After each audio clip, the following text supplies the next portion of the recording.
My name is Ryan Holmes, and you're listening to the Hustle and Holmes podcast, where I speak to a variety of individuals to help get you, the listener, insight into interesting local happenings and global issues that may be affecting us all. If you like this podcast, I hope that you would give us a like and leave some comments on our YouTube page, on Spotify, and share it with your friends to try to get the word out. And if you have an interesting story you would like to share and you are in Western Montana, please get in contact at ryan@exitrealtybv.com or follow the link in my bio. And now, here's another episode. Great. That sounds good. Perfect. All right. Yeah, I think that's a wrap. We're done. All right. Thanks, everybody. See you next time. Here, see if I can find the button. The button. Oh, not that one. Oh my God, that's so funny. There is a clap. There we go. Kim Lendman, welcome to the podcast. I'm glad you're here.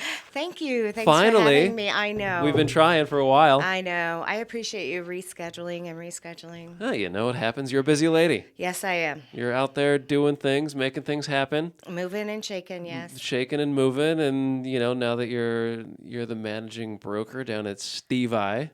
A lot of phone calls. I believe it. A lot of coaching. I can imagine. It's exciting. Yeah, we got 3 new agents down there now? Yeah. Well, there's Bethany, there's Kelly, there's Kim McClay. Courtney's relatively new. And then we have another one coming. So Awesome. Yeah. Lots of action. They're all doing really awesome. Lots of hens to manage, huh? Yes, definitely. Yeah. So how's it been? The first I don't know, has it been a month now about? Well, I think that the transition kind of has been kind of slow the first month, and then more recently, as the girls get busier, it's just been more questions, more issues, more guidance. Yeah. More nurturing in some cases, but it's been awesome. Right on. Yeah. No, it's a pretty cool thing. I was excited when I heard Max say that you and Kathy are kind of taking the reins here in the Bitterroot. Yeah, it's exciting. So I just our team, the fact that we work so well together, we support each other, we laugh together, we work together, we cry. I mean, I have had some tears recently from an agent. So, and I've been there, done that. And that's the hard part is explaining to them, when it feels so catastrophic at the moment, that this too shall pass. Oh, man, There's a reason for everything.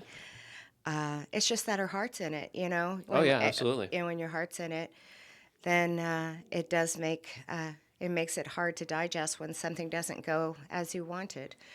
But like I said, I love the feeling, the support, just that we're really, really there for each other, whether it be personal, work-related, with a client. I just feel like we really do laugh together, cry together, work together. Absolutely. And we just have such a positive, super positive environment. Mm-hmm. And I love that because women should, everybody should, but encourage each other, build each other, be there for each other. We as humans, obviously. Yeah.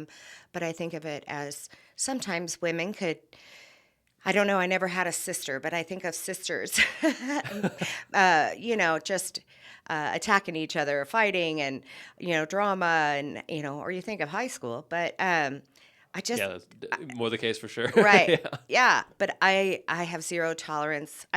That's not how I roll. Yeah. I am, one of those, if you don't have anything nice to say, close your mouth. So I just want everybody to be there for each other. And I think that everyone really thrives with that.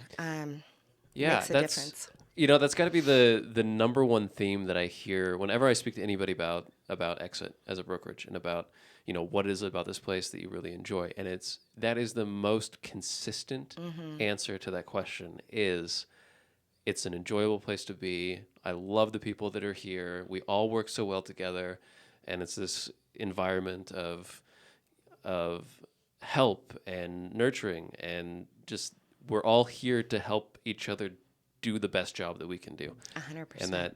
And that everybody I talk to, so, and not only like on camera, but also in private, it's just honestly the most consistent thing I've heard. And speaking as a newer agent in the industry, also that is one of the best aspects of being at Exit myself is just the amount of help that I have been able to receive anytime, and not just from Max, who is my sponsor, but also from you and from Craig and from all of the other, well experienced individuals here. It's just been Right.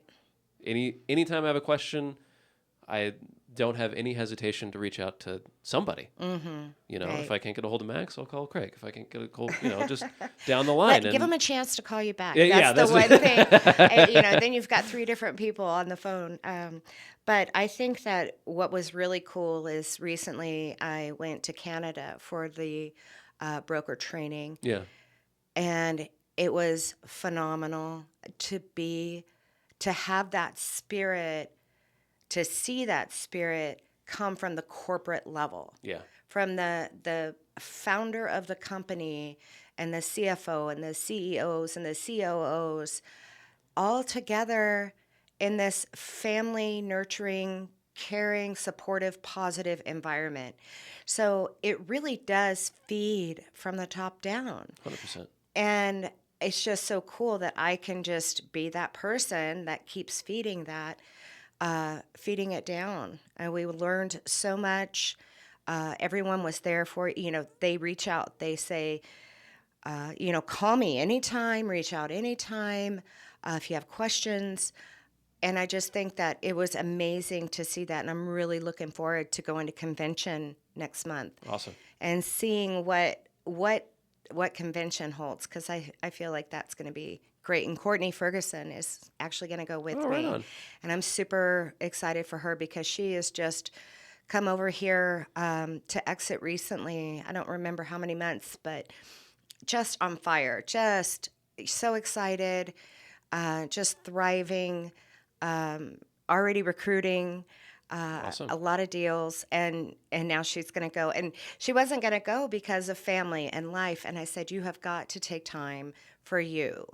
That is why you need to go, is because you are so busy with work and little kids and the house and the dogs and the everything that it's going to wait, and it'll be there when you get back. But this will fuel you and feed your soul, and she's excited. I'm excited too. Right on. Yeah, it'll be fun. Have you been to convention before? I have not in 6 years. Exciting. I have not been to an Exit convention. Nice. It's hard for me to take time. My elderly mother lives with me, and we have a mother-in-law quarters that she stays in, and we have a part-time caretaker or caregiver. But it is hard for me to leave for an extended stay. But but now I've just listened to my own advice and do what I need to do for me. Good. So well, that's exciting. Yeah. And at Disneyland, nonetheless. I know. I kind of wonder if we're actually gonna do the Disneyland thing. I don't think so. From my interpretation of it, it's just at the Disneyland resort. But right. If you want to take the extra time. I know. I think some people might be bringing their family and then going up ahead of time and staying later, and or like Jen is also going, Jen Kissler, and she's bringing her family, or I think, and another friend's son. And so her husband is going to be doing the Disneyland thing with the kids while she's in the conferences. There you go. So, yeah, I don't know if we'll peek over there, but I did notice that there's a super cool water park at the hotel. Oh, And that hey. seems fun. There you go. That's something at least. Yeah. Right on. So we'll see what happens. So 6 years. You're going on 6 years of exit now. Yes, been a licensed agent since 2007. Started out as a personal and business assistant, licensed assistant Okay. with Cy Richards of the Ranch Brokers in 2007, right? And he was just an awesome mentor, business owner, very similar to Max. Gotcha, A yeah. lot of hands and a lot of different things, and had businesses in Jackson Hole and a couple things here. And he was actually licensed in Montana, Idaho, Wyoming, Colorado, and when he first started, New Mexico. Wow. And so, and did big ranch and recreational properties. Gotcha, yeah. Then he dropped New Mexico, but he still had Colorado, Wyoming, Idaho, and Montana. I actually set itineraries for him starting in Colorado up through Wyoming into Montana down to the Bitterroot. Dang. And, and we weren't electronically signing then either, come to think of it. Like we were still doing fax and Yep. yeah, and that's a lot different. I think it's kind of cool to learn from that perspective of paperwork in the folder and just all of that, and not so much the electronic. But back then we had two MLSs, the Bitterroot and Missoula. That's right, yeah. And then he stated back then that we should really have one MLS for the entire state because of our population base. Oh, yeah. And it's kind of funny that after all these years, we've kind of gone to at least a regional, and I think people are actually thinking about, a statewide, Yeah. but I don't know if that'll come to fruition. But I've seen a lot of integration lately since we switched to the new system. yeah. There's a lot of... Well, and that was the reason they wanted to switch to Matrix. That program was to, I think, in the future, or have the ability for us to all be on one, and maybe in the future for it to combine itself. But I don't know that for sure.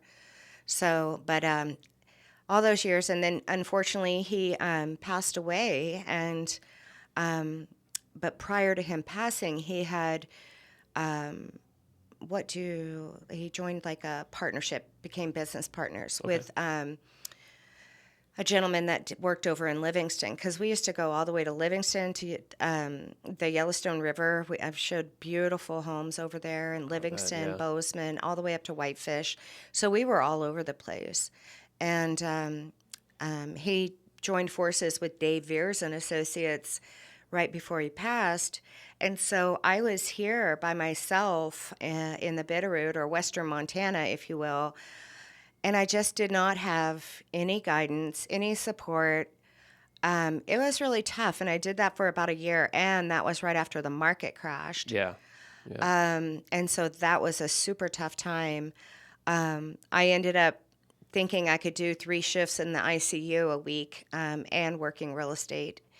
And my husband was a contractor and worked nights stocking at Super One. I mean, we just did whatever we had to do to make it through those times. But after a year, I kind of thought, well, I need more. I need more support, more people. And I thought, wow, well, Prudential, Montana, down here, was owned by Jan King.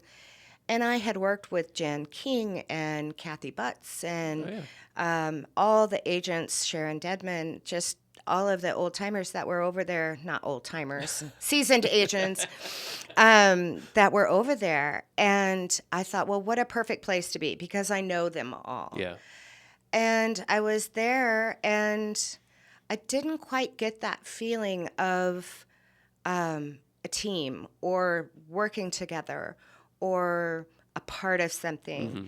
I was still feeling on my own. And I was really surprised that everybody kind of still did their own thing, and you did what you did. And there was not any, there wasn't much of working together, helping each other out.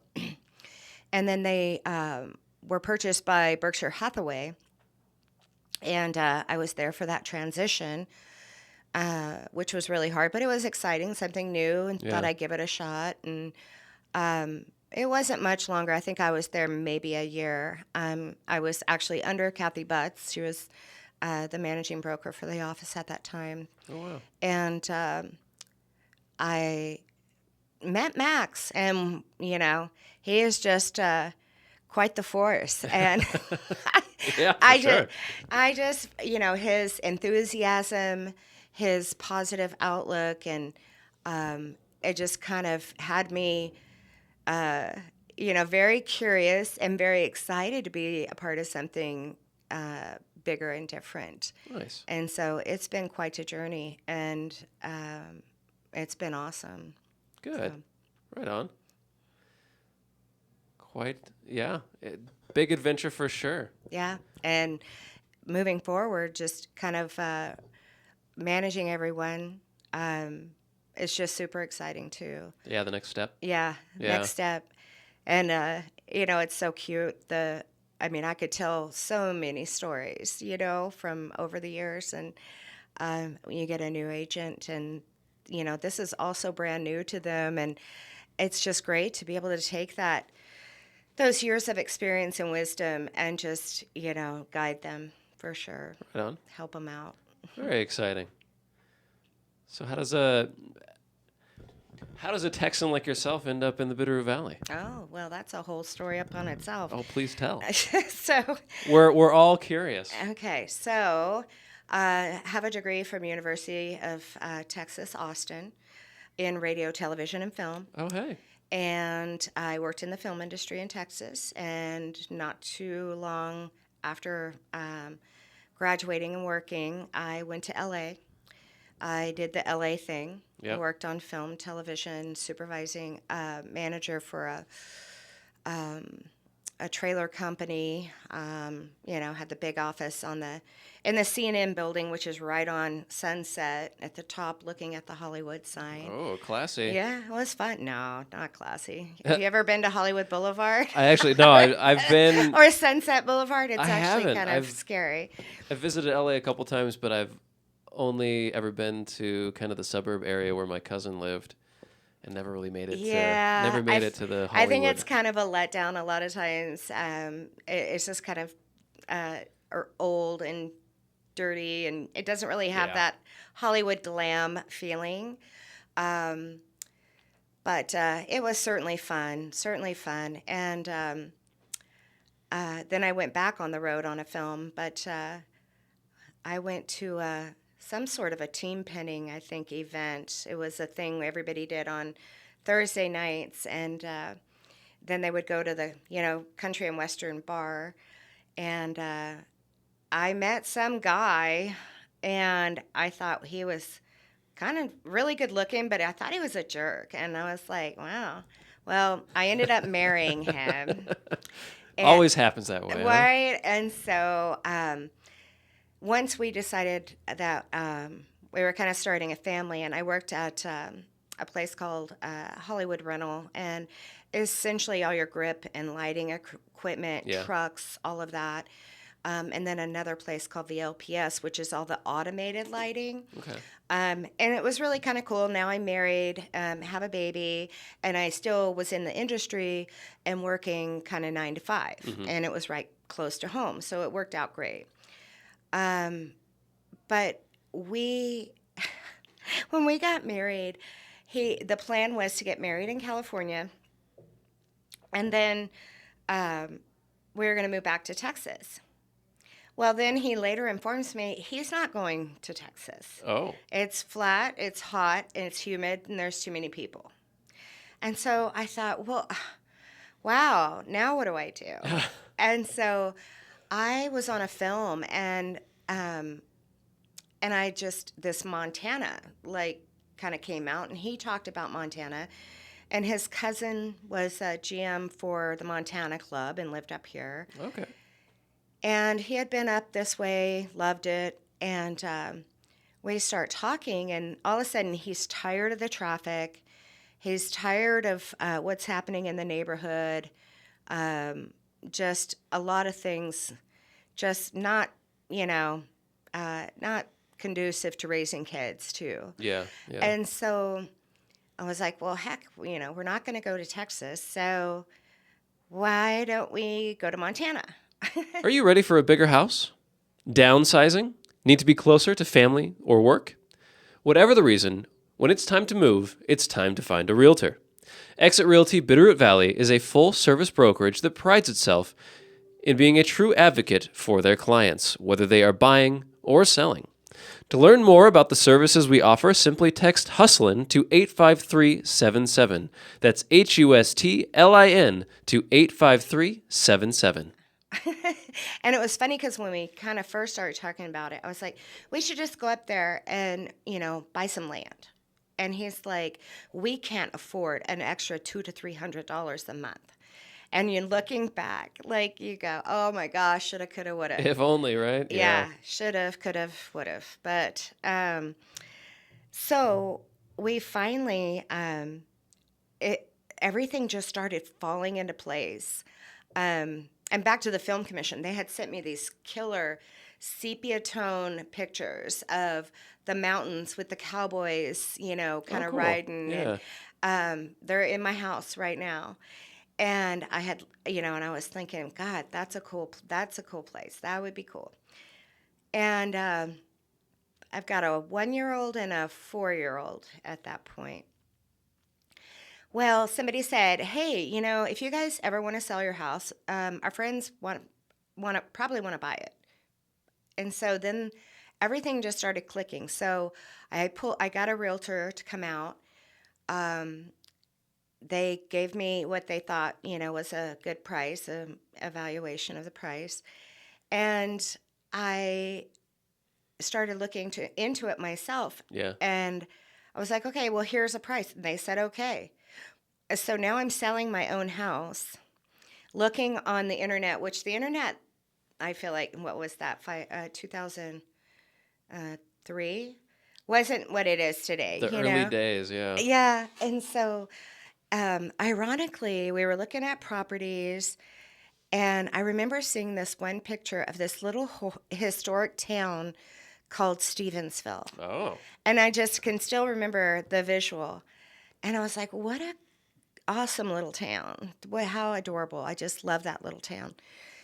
Anyway, so they're buying the house. We're selling. We're downsizing. My mom and me and the 2 little ones jump in my car and we take off. The husband stays behind loading the semi and his truck and trailer. And it was and I had never been here. And never been here. You never even visited Montana Never before. even visited. See, that just attests to how amazing this place is, right? I know. Yeah. So, yeah, people thought I was insane. We didn't have jobs. I had not been here. Love it. We found a house. We had found a realtor, Vicki Hansel, who still works as a realtor in Missoula. And she found us a rental in Florence that would rent to us month by month and had a huge shop that we could put stuff in. Perfect. So we didn't really even unpack. We were eating off plastic, the outside plastic lawn furniture, the table and chairs, in the dining room. And everything was organized, and labeled in the shop. And anyway, it was crazy. But yeah, sight unseen. And then I actually pulled into Butte, and we stayed the night, and we were going to finish the next day. And I came down to the car to load some of the kids' stuff or whatever. And I look up across the parking lot, and here's a black Carhartt with a black felt hat walking across the parking lot. And we had lost cell service to each other. And the last thing I had told him was, I'm in Butte. Yeah. And here he came. He found me that morning. He landed. He drove straight through. Wow. And so he was walking across the parking lot, and it was just like, I'll never forget it. It was so magical. I'm like, he found us. He made it. We made it. We're getting close. And I told him happy 6th anniversary, and he said it's actually our 5th year anniversary. It was funny. Um, but yeah, we just we took a little time, getting situated. My husband ended up getting his contractor's license. Mm-hmm. I immediately wanted to be a realtor, but what was I going to do for money? And so I immediately started working at ABC and Fox in their traffic department, and then immediately climbed very quickly. Within 6 months, I was in sales department. Oh, okay. So I was selling advertising for ABC and Fox with the application for my realtor's license on my desk at home. Mm-hmm. So it's funny that you throw things out to the universe and it comes to fruition. Like it was literally I worked at ABC and Fox for a while, and then my dad had a stroke back in Texas. I left and I went to take care of him and mom and move them up here with me. And I got a call in Houston, and it said, "We're opening a new radio station in the Bitterroot, and we want you to sell it." Great. And so I was pretty much hired. I was supposed to meet them when I got back, and I was supposed to start on Monday, let's say. And on Tuesday prior, my friend says, "Hey, my brother-in-law is a ranch broker, and he's moving up here from Jackson Hole Oh, to hey. start his brokerage up here, and he needs an assistant." And I thought about it, or she was telling me how she thought about it, but and I said, "Wait, I have been trying to get my real estate license, Yeah. wanting to, but how to do it and get paid at the same time." She goes, "Oh my gosh, I totally forgot that." And she goes, "But he deals with really high end clients." I said, "I used to work with movie stars." She goes, "That's right. I forgot. You'd be perfect." We met on Wednesday at the Montana Club on North Reserve, hired me on the spot. Nice. I left there and I had to go over to the radio station and tell them, "I'm sorry, I won't be starting on Monday." And yeah, and then I ended up getting my license and never looked back. But Right on. yeah, It's funny how that works, right? Like, well, I and have a I have a similar story with how I got started too. Like, I just kind of saw on a whim, oh, it only costs this much to get your real estate just the license itself, not like all the other fees that come along with it. That's a totally different story. But that was something different. But they're just like, oh, it only costs like, you need 60 hours of education and a couple $100 for the application and the fee and everything to get your license. I was like, huh, maybe this might be a good idea, because I came back to the Bitterroot to help my family with their flipping business, and was thinking, where'd well, you go? I was living in Germany at the time. Oh, really? Yeah, So, did you grow up I here? did. Yeah, Where were you born? I was born in Coeur d'Alene, Oh, and my dad, my grandfather, my great grandfather were all born in Missoula. oh, I had no Um, idea. yeah, No idea. if I had been born in Montana, I would be ninth generation. Oh, wow.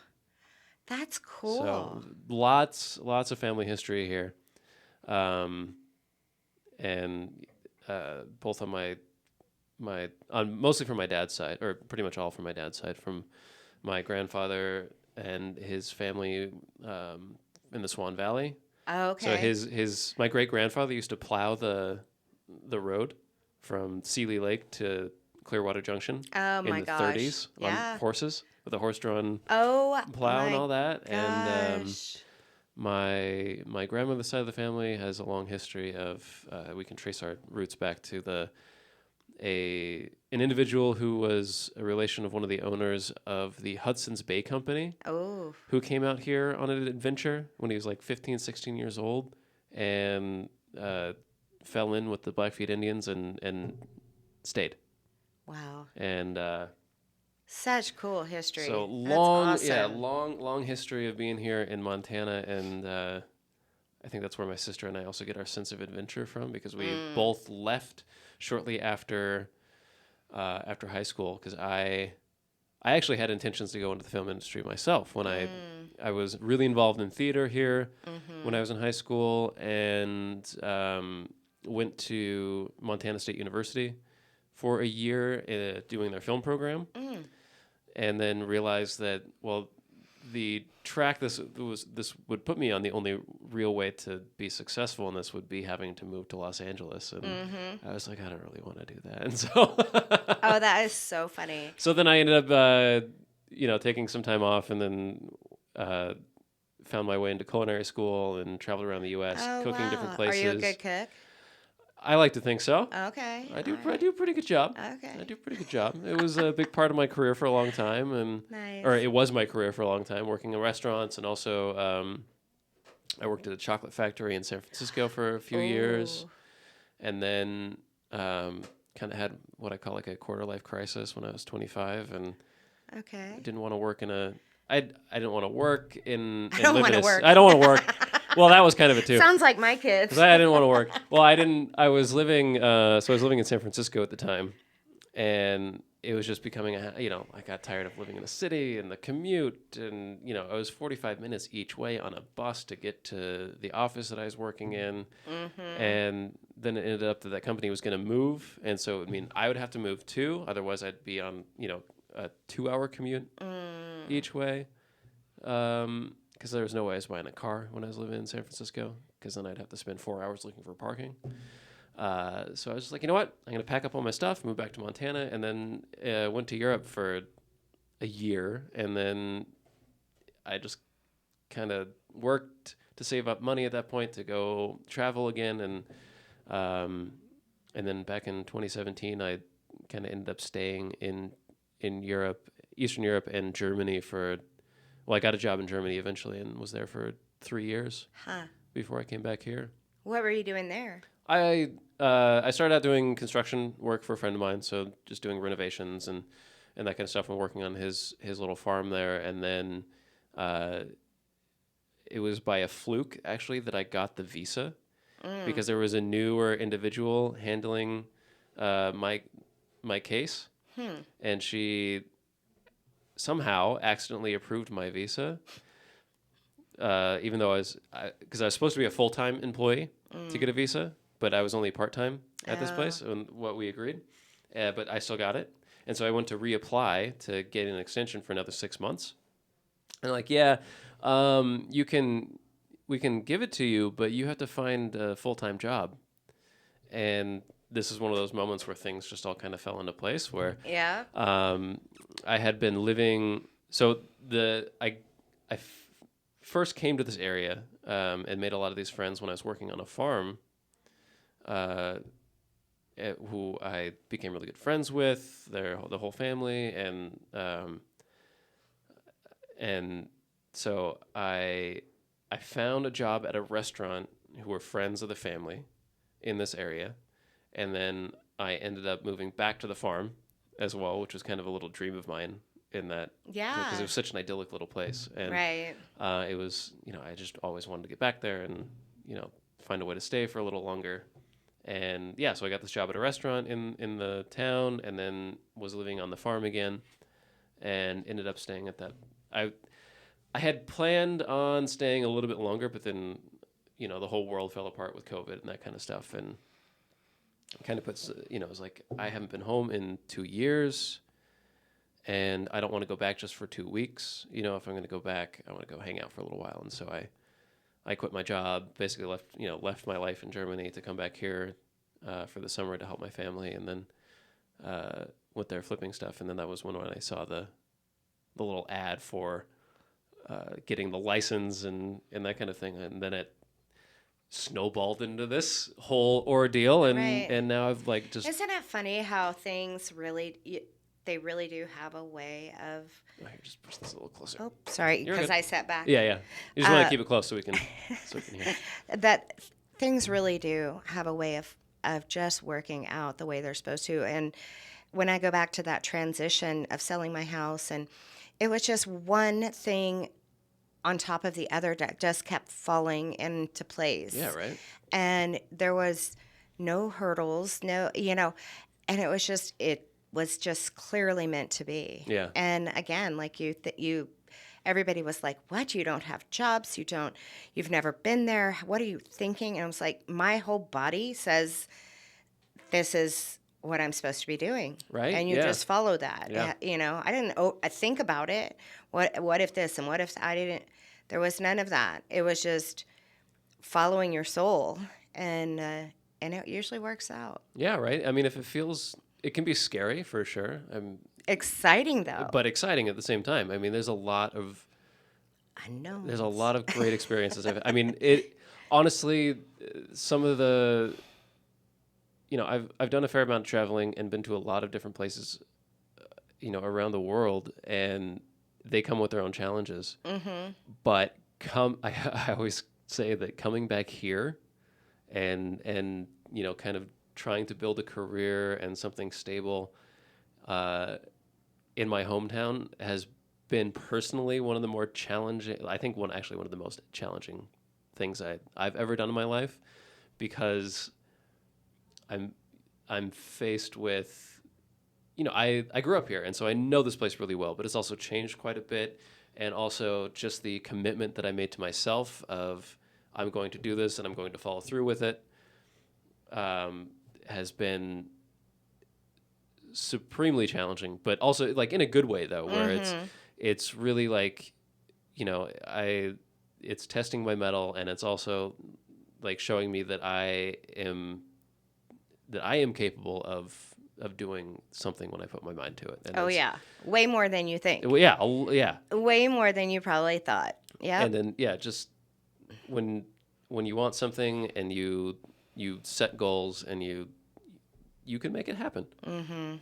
Yep. Because I definitely miss a lot of things about the freedom I had when I was just traveling and not having to worry too much about like building a career or building a business and this sort of Adulting. thing. Yeah, being an adult, basically. I guess. I was avoiding it for 30 years of my life, but 33 years of my life. Yeah, it's funny to hear my kids, 21 and 24, and, God, I wish I was retired. I was like, are you kidding me? You haven't done anything. It's just such a difference of generation. Well, I don't know what I would do if I was retired. That's the thing. I'd just exactly. be bored. It seems boring to me. Yeah. I don't think that's what it is. I think it's just a matter of, finding something that excites them and that makes them want to thrive. Yeah, that's the key. That I can speak to definitely, because that was a lot of things where you gotta have something to look forward to. Yes. And something to love. You really do. I mean, if it's a dog, if it's a person, if it's your job, if it's anything, that's what wakes you up in the morning. Yeah, absolutely. Yeah. Yeah, you got to have that drive. Or you got to have something that drives you. Correct. Also, and not. There are people that have an incredible drive to go do something, create something, or work harder than the next person. And I know tons of people that are that way, but it also requires that thing they're doing to drive them as well. Mm-hmm. You have to find that thing that you love doing, or at least that you like doing enough that you're willing to give your time doing it. And that's always been, that's why I had not, I went to culinary school, and I love cooking, and I love preparing food. It's one of those aspects of, giving, it's creating something for someone else in that sense. And it's a very, there's a lot of care given to it. At least from my experience and my approach to it was, I want to make a good meal that's healthy and it tastes great and the people love it and want to, just want to eat more of it. But the industry itself was never something that drove me. Right. It's a lot of fun working in restaurants. It's a group of misfits, and there's lots of jokes and lots of, but a lot of hard work as well. And it's demanding, and it can be really it can really take its toll on your body after Right. a period of time. And, I just got so tired of cleaning kitchens and Right. doing this whole thing and working till, midnight and all the time. And I didn't love the industry enough to give it the time that it required for me to be at the top of the game, basically. Right. So I wasn't willing to sacrifice my time as much as other people were in the same industry. And Gotcha. and I could feel that. And as much as I enjoyed cooking, I knew at a Like point paying that your it's- dues kind of thing. yeah, and I was like, there's a point where I was just like, I don't see myself doing this the rest of my life. Not even if I do progress to that stage of, like running a restaurant and this kind of thing. It's like, I don't love it enough it doesn't drive me. Right. The entire aspect of the business doesn't drive me. And so then I had a kind of like existential crisis in a way. It's like, what am I doing with my life then? Yeah. And so that was a few years of trying to figure out. And I think that it's funny because a lot of people think that money is that drive, and it's not. It's really not, no. It's really not. And I, as a parent, you always say, do something you love, and the money will come, or you might not need that much money. Just be happy and fulfill your soul. And Yeah. and it's really funny that going back to exit Realty from the corporate level, it's a heart for people and a mind for business. And that is, I think, me and my little bubble and not listening to the outside world or the conspiracy theories or how awful things are. But within my bubble, everything is good. Everything is positive. I am rewarded daily by the love of these people, and just making good things happen. And, that's a pretty strong force that drives me. Yeah, absolutely. And it's about people. Yeah. Really- Oh, I can tell that it's, despite what's happening in the world, you're one of the more positive people that I see on a regular basis. I mean, it's always just like rays of sunshine every time Kim comes into the office. Yeah, that's a lot of caffeine too. No, It helps. today it's vitamins. Yeehaw. Did all my vitamins today. There you go. Yeah. But yeah, it's pretty awesome. Pretty awesome. And I do love that, that saying, a heart for people and a mind for business, because I feel like that's really what Exit is and really who I am. Yeah. Really. So it's an awesome fit. And I feel like likeness attracts. And so For sure. you just naturally attract that, those types of folks. So it's very cool. Right on.